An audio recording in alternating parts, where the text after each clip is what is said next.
We also are well aware of Iran's interests in promoting itself with a number of other countries, Venezuela and Bolivia, as you mentioned. And we can only say that that is a really bad idea for the countries involved, and we hope that there will be a recognition that this is the major supporter, promoter, and exporter of terrorism in the world today. Pozdravljeni, živjo! Hillary Clinton je južnoameriške države opozorila, naj ne krepijo odnosov z Iranom, ki krepi diplomatsko dejavnost v regiji. Še posebej je pri tem izpostavila Bolivijo in Venezuelo. Sodelovanje z Iranom je slaba ideja. Voditelji se morajo zavedati, da sledijo sodelovanju z Iranom, ki je glavni podpornik, promotor in izvoznik terorizma v današnjem svetu. Posledice. Hillary Clinton upa, da bodo države ugotovile, da se jim takšno sodelovanje ne splača. Poleg okrepljenega sodelovanja z Iranom ni zadovoljna z Venezuelo in Nikaragvo. V slednji se bo lahko prihodnje leto, po odločitvi Vrhovnega sodišča, sedanji predsednik Daniel Ortega ponovno potegoval za predsedniški položaj. Državna sekretarka je zagovarjala tudi ameriški odnos do državnega udara v Hondurasu. ZDA zanima pragmatična in načelna politika usmerjena k obnovi demokracije. V praksi je to pomenilo, da niso zahtevali vrnitve predsednika Zelaje na oblast, vztrajali so pri razpisu volitev za vsako ceno. Na vprašanje o tem, kako ocenjuje povečevanje kitajskega vpliva v Latinski Ameriki, je dejala, da morajo biti vlade držav previdne, saj lahko takšno sodelovanje spodbuja korupcijo, ki koristi le voditeljem, dolgoročno pa ruši gospodarsko stabilnost, ogroža okolje in naravna bogastva držav. Predstavniki zahodnih držav so zavrnili iransko ponudbo o izmenjavi iranskega nizko obogatenega urana za obogatenega. Za predstavnike Bele hiše iranski predlog ni pravičen in uravnotežen, še manj pa vzbuja zaupanje v miroljubno naravo jedrskega programa. Iran opozarjajo, naj ne zapravi priložnosti. Zahod se ne namerava pogovarjati o ničemer drugem kot o lastnem predlogu. Iran mora nanj odgovoriti le z da ali ne. Ameriški kongres je sprejel zakonodajo, ki predsednika pooblašča, da sprejme sankcije proti vsem tujim podjetjem, ki bi Iranu dobavljale bencine. Zakonodaja ne zadeva zgolj energetskih podjetij, njen cilj so tudi ladijske družbe in zavarovalnice, ki bi zavarovale tankerje za prevoz goriv. Zakonodaja dopolnjuje že obstoječe ukrepe proti družbam tretjih držav, ki vložijo več kot $20 milijonov v iransko energetiko. Sankcije naj bi Iranu preprečile izgradnjo jedrskega orožja. Enostranske sankcije, torej sankcije brez odobritve Varnostnega sveta, veljajo kot vojno dejanje.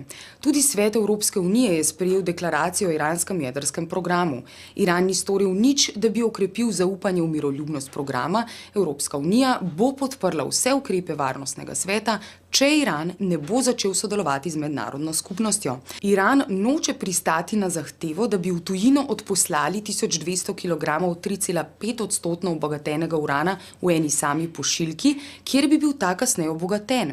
Predlagajo razdelitev na 3 pakete po 400 kil. Izmenjava za 20% obogateni uran bi potekala simultano na iranskem otoku Kiš, ki je prosto carinsko območje. Iran je to pripravljen izvesti nemudoma, če se druga stran s tem strinja. Država ima za takšno sumničavost upravičene razloge. Od Zahoda zahteva konkretne garancije, da se ne bodo ponovile zgodbe iz preteklosti. Po revoluciji leta 1979 zahodne družbe, ki so delovale na področju jedrske energije, niso izpolnile svojih pogodbenih obvez, čeprav so dobile polno plačilo.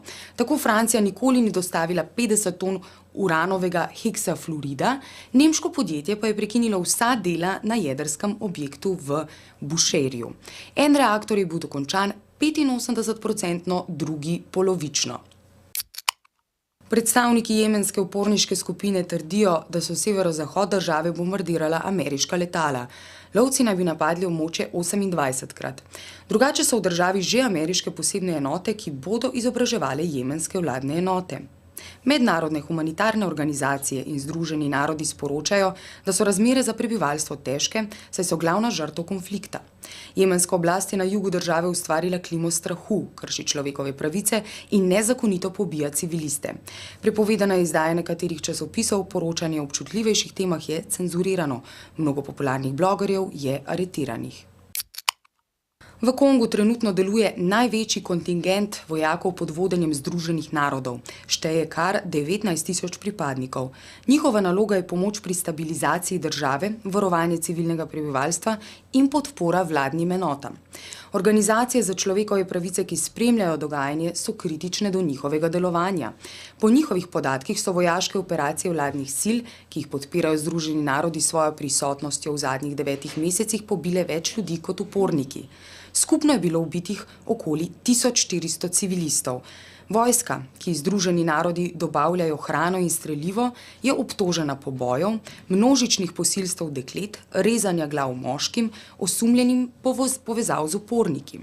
Poročilo HRV-ja pravi, da na vsakega razoroženega upornika pride en ubit civilist, 7 posiljenih žensk in deklet in 6 zažganih hiš. Mirovniki ZN morajo nemudoma prenehati podpirati vojaške operacije vladnih enot, dokler ne bo jasnih zagotovil, da te ne bodo kršile mednarodnega humanitarnega prava. Denar iz trgovine z mamili je po poročilu svetovalca ZN za mamila in kriminal v lanskem letu rešil precejšnje število bank. Šlo naj bi za kar 352 milijard dolarjev vredne prilive. V drugi polovici leta 2008 je bila likvidnost bank velik problem. Sredstva iz nelegalnih dejavnosti so bila za marsikatero finančno ustanovo edini preostali investicijski kapital na trgu. Svetovalec ZN ni hotel omeniti, katere banke so sodelovale v takšnem pranju denarja. Informacije o pritoku pa so posredovale službe Velike Britanije, Švice, Italije in Združenih držav Amerike. Zveza britanskih bankirjev se je na poročilo odzvala s pozivom, da naj svetovalec takšne teze podkrepi z dokazi, saj sami o tem ne vedo nič. Edini vir likvidnosti so bile denarne emisije centralnih bank.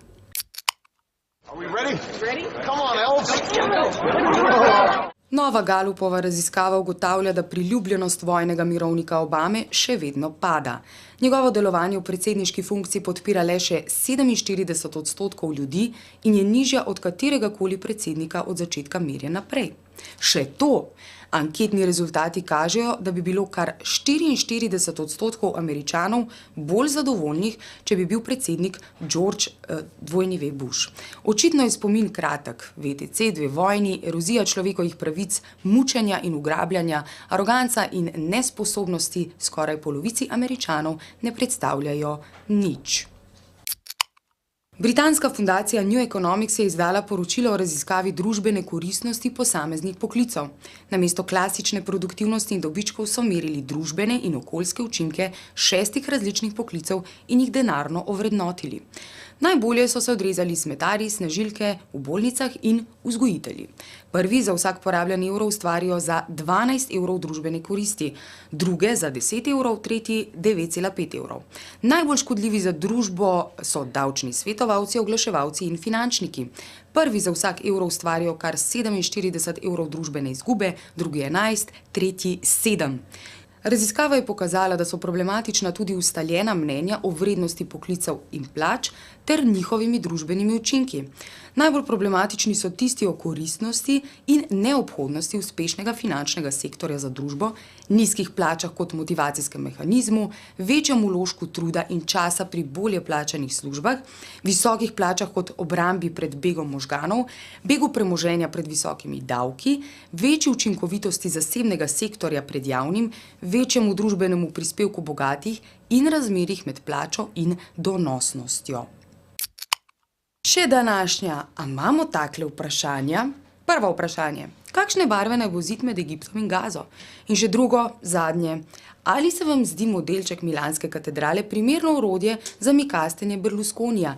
In kateri spominek se zdi najprimernejši vam? Iz ljubljanskega studia 147, to je bil takle mamo. Lepo se mejte. Adijo. 142. 142. A ja, nov studio imamo. Čekaj, manjši sem, vi tega ne vidite, ker je green screen odzad.